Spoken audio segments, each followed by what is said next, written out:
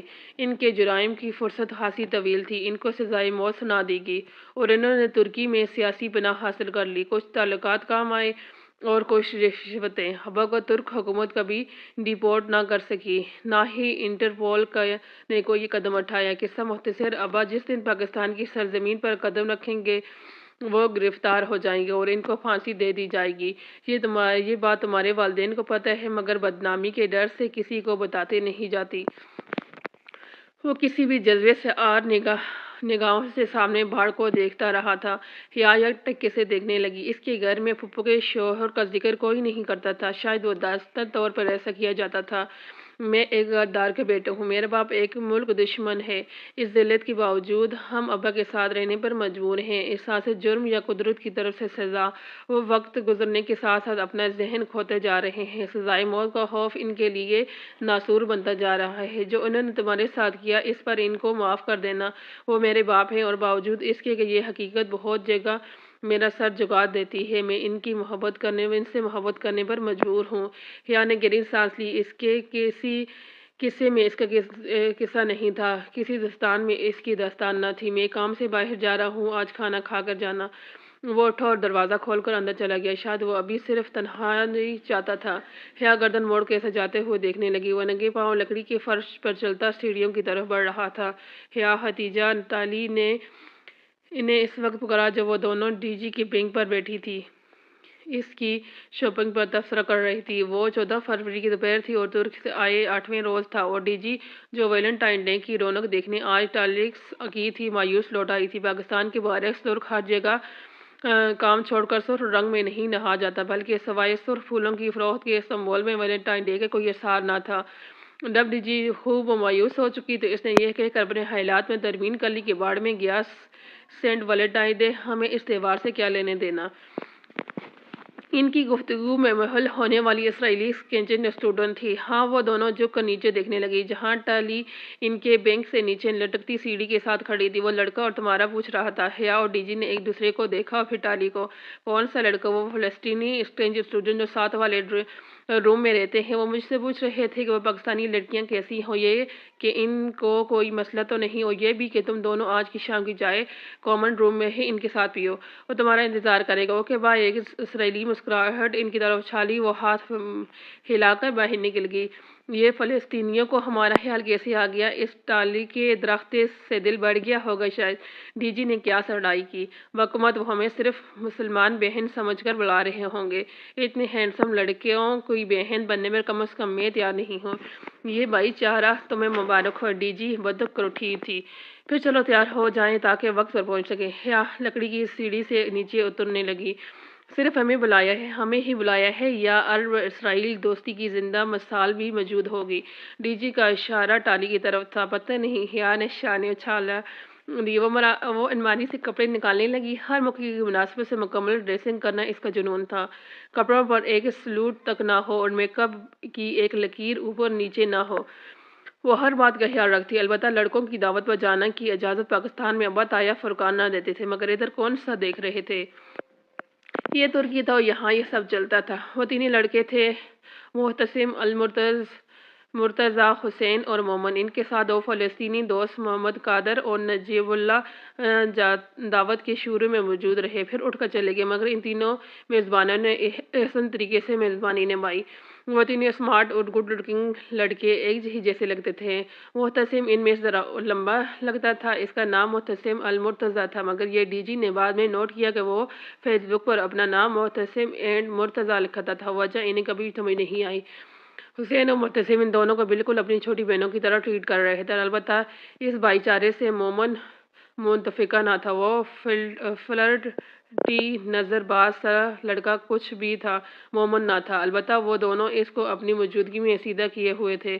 وہ دونوں اتنے ملسار اور مذہبی لڑکے تھے کہ حیا کو اپنے سارے کزن ان کے سامنے بیکار لگے تھے۔ البتہ جہاں کی بات اور تھی، اس نے فوراً اپنی رائے میں ترمیم دی۔ اگلے ہی ہفتے حسین کا برتھ ڈے تھا۔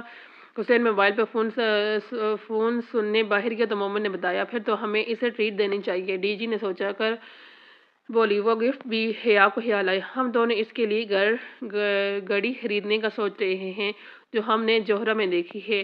130 لیرز کی ہے۔ مبتسم نے چائے کا آخری گھونٹ پی کر کپ پر رکھا، یعنی کہ پاکستانی روپوں میں۔ حیا نے سوچتے ہوئے پرس میں ہاتھ ڈال کر تاکہ موبائل کے کیلکولیٹر سے حساب کر سکے۔ 7150 پاکستانی روپے۔ مبتسم جھک کر پیسٹری کی پلیٹ سے ایک ٹکڑا اٹھاتے ہوئے بولا۔ حیا کا پرس کو کھنگالاتا ہاتھ رک گئے۔ اس نے حیرت سے بیقیناً مبتسم کو دیکھا۔ تم نے اتنی جلدی حساب کیسے کیا؟ میں میتھس کا اسٹوڈنٹ ہوں۔ وہ چھنپ کر مسکرایا۔ مبتسم کا ایک ہی خواب تھا کہ وہ میتھس میں نوبل پرائز لے۔ مومن حیا کے ہاتھ کو دیکھتے ہوئے کہنے لگا، اور تھوڑی دیر بعد مبتسم نے آنکھ بجھا کر حیا کے سراپے کا جائزہ لے لیا تھا۔ حیا قدرے رخ موڑ کر مبتسم کی طرف متوجہ ہوئی۔ تو میتھس کے اسٹوڈنٹ جلدی سے بتائیں کہ اس مہنگی گھڑی کو خریدنے کے لیے اگر ہم چاروں پیسے تقسیم کریں تو ہر ایک کے حصے میں کتنے؟ 35 لیر اور 50 قریش۔ اوکے، حیا نے گرین سانسی اور پرس کھولا۔ ان کو پیسے انہوں نے زبردستی تھمائے۔ مومن کو تو کوئی اعتراض نہ تھا، مگر مبتسم ان سے رقم لینے پر متذب تھا۔ مگر یہ ایک ان کی یہی بات تھی کہ بغیر اسکالرشپ کے استنبول جیسے مہنگے شہر میں وہ سب سے اتنا ہی افورڈ کر سکتے تھے۔ وہ تینوں جوہرہ کے لیے نکل رہے تھے۔ مبتسم نے بتایا کہ وہ ابھی حسین سے نظر بچا کر گھڑی لائیں گے۔ ان کو بھی ساتھ چلنے کی پیشکش کی اور ڈی جی ہاں کرنے ہی والی تھی کہ حیا نے اس کا پاؤں اپنی جوتے سے زور سے کچلا۔ بظاہر مسکراتے ہوئے انکار کر دیا، نہیں آپ لوگ جائیں، ہم آج ہی ہو کر آئے تھے۔ وہ تینوں چلے گئے تو ڈی جی نے برا سا منہ بنا کر اسے دیکھا۔ تم نے انکار کیوں کیا پاگل عورت؟ تم پاکستان سے آئی ہو یا نیو یارک سے؟ ان کی دعوت قبول کر لی ہے، یہی بہت ہے۔ اب ہم ان کے ساتھ سیر سپاٹوں میں بھی نکل جائیں؟ کبھی نہیں۔ دماغ ٹھیک ہے، مگر وہ تو ہمارے بھائیوں کی طرح ہیں۔ پیچھے ہمارے اصلی بھائیوں کو پتہ چلا تو کل ہی پاکستان بلوا لیں گے، اس لیے اپنی اوقات میں واپس آؤ اور رات کے کھانے کی تیاری کرو۔ وہ موبائل کے ساتھ نتھے ہینڈز فری کانوں میں لگاتے ہوئے بولی، زہر ملا کے دو گی تمہیں؟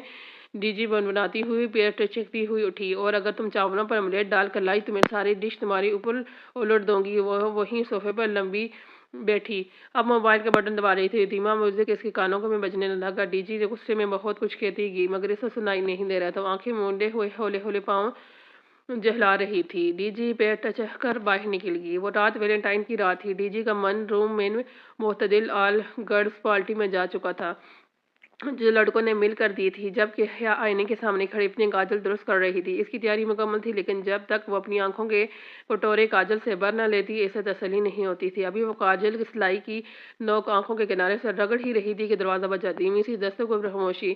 اس نے کاجل کی سلائی نیچے کی اور پلٹ کر دیکھا۔ یہ اندازہ ڈی جی کا تو نہیں تھا۔ وہ یوں ہی کاجل پکڑے آگے بڑھی اور ناپ گھما کر دروازہ کھولا۔ باہر بالکونی میں روشنی تھی۔ جیسے ہی اس نے دروازہ کھولا بالکونی تاریک ہو گئی۔ غالباً سیڑھیوں کے اوپر بلب لگا بجھ گیا تھا۔ کیا کوئی آ کر واپس پلٹا ہے؟ کون؟ اس نے گردن آگے کر راہداری میں دونوں سمت دیکھا۔ ہر سو خاموشی تھی۔ بالکونی ویران تھی، وہی سردی تھی اور اندر کمرہ گرم تھا۔ وہ چند ثانیے کھڑی رہی، پھر دھیرے سے شانے اچھلا کر پلٹنے ہی لگی تھی کہ اوہ نہیں! اس کے لبوں سے ایک اکتائی ہوئی کراہ نکلی۔ چوکھٹ پر اس کے قدموں کے سامنے سفید پھولوں کے بکے اور ایک بند لفافہ رکھا تھا۔ وہ جھکی، دونوں چیزیں اٹھائی اور جارحانہ انداز میں لفافے کا منہ پھاڑا۔ اندر رکھا ہوا چوکور کاغذ نکالا اور چہرے کے سامنے لکھا، happy Valentine day from your Valentine. اس نے لب بھیجے کر دونوں پھر سے وہ تحریر پڑھی اور پھر بہت غصے سے کاغذ موڑ کر گلدستے سمیت پوری قوت سے راہداری میں دے مارا۔ آؤچ! وہ واپس مڑنے ہی لگی تھی جب کسی کی بولکھلائی ہوئی آواز آئی۔ اس نے چون کر پیچھے دیکھا۔ گلدستہ اور کاغذ سیدھا ہاتھ والے کمرے سے نکلتے مبتسم کو جا لگے تھے اور اس سے ٹکر کر اب اس کے قدموں میں پڑے تھے۔ یہ کیا ہے؟ وہ ہکا بکا کھڑا تھا۔ آئی ایم سوری مبتسم وہ شدت بیزاری سے بمشکل ضبط کر کے بولی۔ مبتسم کو واضح دینے کا سوچ کر ہی سے کوفت ہونے لگی۔ یہ میں نے تمہیں نہیں دیے بلکہ کسی فضول انسان نے مجھے بھیجے ہیں۔ تم برا مت ماننا اور ان کو ڈسٹ بین میں پھینک دینا۔ وہ ایک ہاتھ دروازے پر رکھے دوسرے میں کاجل پکڑے ذرا رکھائی سے بولی۔ مبتسم نے جھک کر وہ کاغذ اٹھایا اور سیدھے ہوتے ہوئے اس کی شکن درست کر کے چہرے کے سامنے کیا۔ حیا کو کوفت ہونے لگی۔ میں کہہ رہی ہوں نا سوری۔ وہ جو قدرے بنوے سکڑے کاغذ کو دیکھ رہا تھا چون کر اسے نکلا، نہیں اٹس اوکے، مگر یہ تمہیں سپانچی میں کوئی تنگ کر رہا ہے؟ وہ تحریر نگاہیں دوڑاتے تشویش سے پوچھ رہا تھا۔ یہ بات نہیں، یہ بہت پہلے سے ہے میرے پیچھے پڑا ہوا ہے، لمبی کہانی ہے، جانے دو اس کو، کوڑے میں پھینک دو، گڈ نائٹ۔ وہ مزید مروت کا مظاہرہ کیے بغیر دروازہ بند کرنے لگی۔ جب ہولے سے وہ بولا، یہ گیلا کیوں ہے؟ تم روئی ہو؟ کچھ تھا اس کی آواز میں۔ دروازہ بند کرتی حیا کی، پھر بٹ نیم واقعی اور بالکونی میں قدم رکھا۔ میں کیوں روں گی؟ وہ کاغذ دیکھتے ہوئے بولی۔ مبتسم کاغذ کے نچلے حصے کی طرف کنارے پر انگلی پھیر رہا تھا۔ پھر یہ گیلا کیوں ہے؟ شاید پھولوں میں پانی تھا۔ حیا نے میکائی انداز میں نفی گردن میں، نہیں، یہ تو موٹے لفافے میں مہرے بند تھے۔ مبتسم نے وہ نیم حصہ ناک کے قریب لے جا کر آنکھیں موند سانس کو اندر کھینچا۔ سٹریس، لیمن، لائم۔ وہ متویز سا حیا کو دیکھنے لگا۔ کیا کہہ رہے ہو؟ مجھے کچھ سمجھ نہیں ہے۔ کسی نے اس کے نچلے کنارے پر لیمن کا رس لگایا ہے۔ پھر اس نے ذرا چونک کر حیا کو دیکھا۔ تمہارے پاس ماچس ہے؟ وہ جواب دیے بنا الٹا قدم پیچھے آئی اور دروازہ پورا کھول کر ایک طرف ہو گئی۔ مبتسم نے قدر جھجک کر کاغذ پکڑے اندر داخل ہوا۔ حیا نے اپنی ڈی جی کی کرسی آمنے سامنے رکھی اور پھر ٹائلی کی میز پر چیزیں الٹ پلٹ کر دیکھنے لگی۔ تم بھی کہ بچپن میں لیمن کے رس اور آگ والا کھیل کھیلتے تھے؟ وہ اب مزید کی میز کی دراز کھول کر کچھ ڈھونڈ رہی تھی۔ مبتسم ڈیرے سے ایسا بہت کھیل کھیلے ہیں اور ان میں سے اکثر آگ والے ہوتے تھے۔ فلسطین میں بہت آگ ہے، شاید تم نہ سمجھ سکو۔ چلو آج تو ان ترکوں کے کھیل اسرائیلی آگ سے کھیلتے ہیں۔ وہ دراز سے ایک سگریٹ لائٹر نکال کر اس کے سامنے کرسی پر بیٹھی اور لائٹر اس کی طرف بڑھایا۔ مبتسم نے لائٹر کا پہلا انگوٹھے سے دبا کر گھمایا تو آگ کا نیلا شعلہ جل اٹھا۔ احتیاط سے وہ اختیار کے اٹھی۔ مبتسم نے جواب نہیں دیا۔ وہ خط کے نیم حصے کو جو ابھی تک نہیں سوکھا تھا شعلے کے قریب لایا۔ وہ ذرا سی تبشمنید الفاظ ابھرنے لگے۔ بڑے بڑے کر لکھے انگریزی کے 3 حروف تھے، ARP۔ وہ حروف این فروم ویلنٹائن ڈے کے نیچے تھے۔ چند لمحوں کا کاغذ کے ٹکڑے پر ابرے بھورے حروف کو تکتی رہی، پھر ایک ساتھ گردن اٹھا کر ایک دوسرے اٹھا۔ آرپ کیسا لفظ ہے؟ حیا نے ممکن ادائیگی کی طرف دونوں طریقوں سے حروف کو ملایا۔ شاید کوئی نام ہے۔ کیا آرپ کوئی ترک نام ہے؟ معلوم نہیں۔ مبتسم نے نشانہ اچھایا۔ حیا سوچتی نگاہوں سے کاغذ کو دیکھتی رہی۔ کیا میں تمہاری کوئی مدد کر سکتا ہوں؟ نظر مبتسم کو دیکھا، پھر مسکرائی۔ تم کر چکے ہو۔ وہ ہولے سے مسکرا کر کھڑا ہوا اور کاغذ میز پر رکھا۔ وہ جو بھی ہے شاید تمہیں اپنا نام بتانے کی کوشش کر رہا ہے۔ وہ کون ہو سکتا ہے یہ تم بہتر سمجھ سکتی ہو۔ مجھے اب چلنا چاہیے۔ تھینکس مبتسم۔ مبتسم نے ذرا سی سر کو جیبش دی اور باہر نکل گیا۔ دروازے کا کیچر سست روئی سے واپس چوکھٹ تک جانے لگا۔ حیا چند لمحے میز پر رکھے کنارے سے بھرے ہوئے کاغذ کو دیکھتی گئی، پھر بے اختیار کسی میکانی عمل کے تحت اس نے ہاتھ میں پکڑی کاجل کی سلائی کو سیدھا کیا اور بائیں ہتھیلی کی پشت پر وہ 3 حروف اتارے، ARP۔ دروازہ چوکھٹ کے ساتھ لگنے ہی والا تھا۔ ذرا سی دراز سے باہر راہداری میں گرا گلدستہ دکھائی دے رہا تھا۔ 1-2 پل مزید گزرے اور وہ زوردار ٹھاک کی آواز کے ساتھ دروازہ بند ہو گیا۔ وہ اپنی ہتھیلی کی پشت پر یہ سیاہ رنگ میں لکھے 3 الفاظ کو دیکھ رہی تھی، ARP۔ اس نے اوپر سے بنے کیبنٹ کا دروازہ کھولا، چند ڈبے الٹ پلٹ کر کیے۔ نیچے خانے میں سرخ مرچوں کا ڈبہ نہیں تھا۔ وہ ایڑیاں اٹھا کر ذرا سی اونچی ہوئی اوپر والے خانے میں جھانکا۔ وہاں سامنے ایک پلاسٹک کے بے رنگ ڈبے میں سرخ پاؤڈر رکھا نظر آیا۔ اس نے ڈبہ نکالا۔ وہ کاؤنٹر کی طرف آئی۔ وہاں ڈی جی کھڑی سلیب پر کٹنگ بورڈ کے اوپر پیاز کے رکھے کاٹ رہی تھی۔ اس کی آنکھوں سے آنسو گر رہے تھے۔ بریانی کی مقدار زیادہ ہے، 4-5 سرخ مرچیں ڈال دیتی ہوں، شاید ذرا ذائقہ آ جائے۔ ٹھیک؟ وہ طول کلامی کے انداز میں کہتی ٹوکری سے چھوٹا چمچ ڈھونڈنے لگی۔ ہاں ٹھیک ہے، ڈی جی نے بھیگی آنکھیں اوپر اٹھا کر اسے دیکھتے ہوئے اور رنڈی آواز میں کہا، اور آستین سے آنکھیں رگڑی۔ حیا ڈی جی سے چمچ بھر کے دھواں اڑاتی پتیلی میں ڈال رہی تھی۔ بالوں کا ڈھیلا سا جوڑا اس کے گردن کے پیچھے پر چھوڑ رہا تھا۔ سادہ سلوار قمیض میں ڈھیلا ڈھالا سا سب سویٹ پہنے ہوئے تھے، جس کی آستینیں اس نے کھنوئی تک موڑ رکھی تھی۔ دوپٹہ ایک طرف دروازے سے لٹکا تھا اور چند لٹیں جوڑے سے نکل کر چہرے کی اطراف میں لٹک رہی تھی۔ گوشت میں چمک ہلاتی وہ مصروف لگ رہی تھی۔ وہ دونوں اس وقت انجم باجی کی کچن میں تھی۔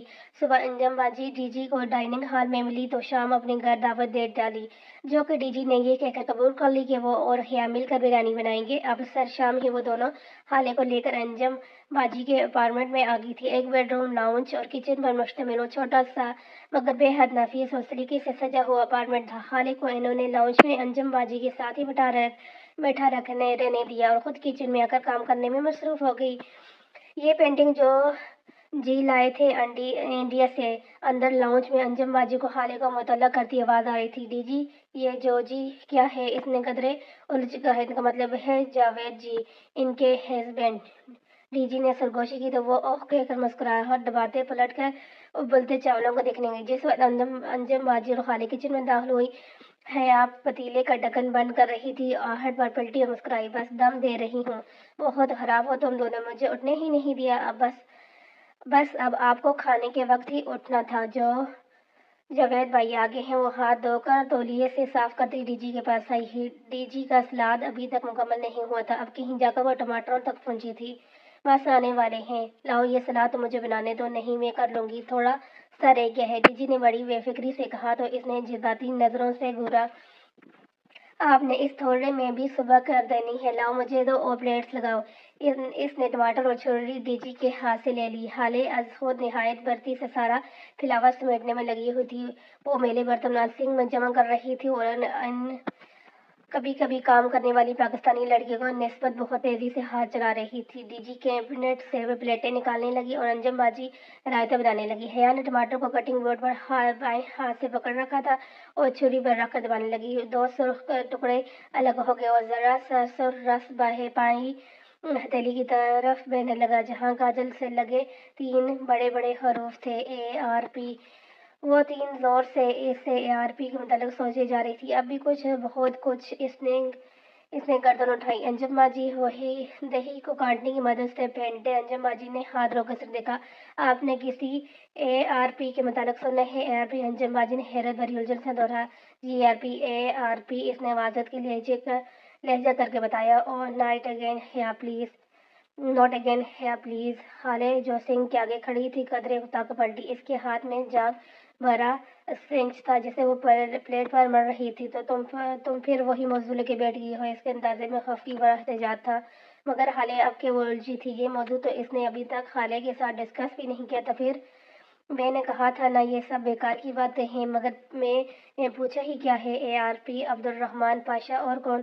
میں نے بتایا تھا نا کہ یہ گھریلو عورتوں کے افسانے سے زیادہ کچھ نہیں ہے، یہ استنبول ہے جہاں قانون کا راج ہے، مافیا کا نہیں۔ اب اس کے بعد میں اس موضوع پہ کچھ نہ سنوں گی۔ حالے اب پلیٹ کی جاگ سے بھری پلیٹ کو پانی سے گار رہی تھی اور حیرتوں کے سمندر میں کھڑی تھی۔ ARP عبدالرحمن پاشا، اوہ یہ خیال اس سے پہلے کیوں نہیں آیا؟ اوکے، وہ لائٹ سٹ جگہ ٹماٹر کاٹنے لگی، مگر اس کے ذہن میں بہت سے خیال گڈمڈ ہو رہے تھے۔ حالے اور جہاں دونوں ایک ہی جیسے تھے اور اپنے استنبول کے دفاع کے علاوہ کبھی کچھ نہیں کہیں گے، اسے یقین تھا، مگر اس کے پاس تو کچھ کہنے کے لیے ہوگا اور اسے کسی کو ڈھونڈنا تھا۔ وہ میز پر لگا رہی تھی جب جاوید بھائی آگے، وہ PhD کر رہے تھے اور اسے پانچویں میں پڑھاتے بھی تھے، بے حد ملسار، سادہ اور خوش اخلاق تھے، دیسی مرد تھے، پرانے پاکستانی پروگراموں کے شوقین اور پرستار۔ ٹی وی کے ساتھ ایک ریک میں ان کی کہیں تنہائیاں، دھوپ کنارے، آنگن ٹیڑھا، الف 9 سمیت بہت سے کلاسک ڈراموں کی CDs اطار میں رکھی تھی۔ ان دونوں میاں بیوی کا ایک دوسرے کے لیے طرز اتحاف بہت دلچسپ تھا۔ دو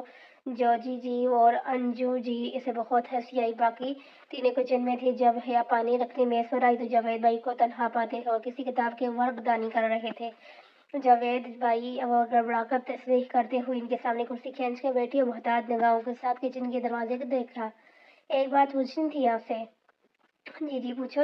وہ فوراً کتاب کو رکھ کر سیدھے ہو بیٹھا۔ استنبول میں ایک انڈین مسلم رہتا ہے عبدالرحمن پاشا کا، آپ اسے جانتے ہیں؟ وہ محتاط سی کرسی کے کنارے ٹکی بولتے ہوئے بار بار کچن کے دروازے کو دیکھ لیتی تھی۔ کون پاشا؟ وہ بد ادا ہوا، وہ حیا کو لگا اسے اس کے جواب ملنے والا ہے۔ جی وہی خاصا مشہور۔ ہاں سنا تو میں نے بھی ہے، بیکواڈا میں اس کا کافی ہولڈ ہے، وہ مال امپورٹ ایکسپورٹ کرتا ہے۔ کیا وہ مافیا کا بندہ ہے؟ اسلحہ اسمگلنگ کرتا ہے؟ ایک پروفیسر کو مافیا کے بارے میں کیا معلوم ہو گیا؟ حیا جی وہ کساہٹ مسکرائی، یعنی کہ وہ واقعی مافیا کا بندہ ہے اور آپ کو معلوم بھی ہے، مگر آپ اعتراض نہیں کرنا چاہ رہے؟ اس نے اندھیرے میں تیر چلا، ہمیں ٹھیک سے کچھ نہیں جانتا۔ انہوں نے سادگی سے اختیار ڈالے۔ وقتاً کچن سے انجم باجی کی چیخ بلند ہوئی، وہ جو کرسی کے کنارے ٹکی تھی گھبرا کر اٹھی، کچن کی طرف لپکی۔ کیا ہوا؟ انجم باجی سرخ پھول چہرہ، آنکھوں میں پانی بھر لیے کھڑے تھے، ان کے ہاتھ خالی چمچ تھا۔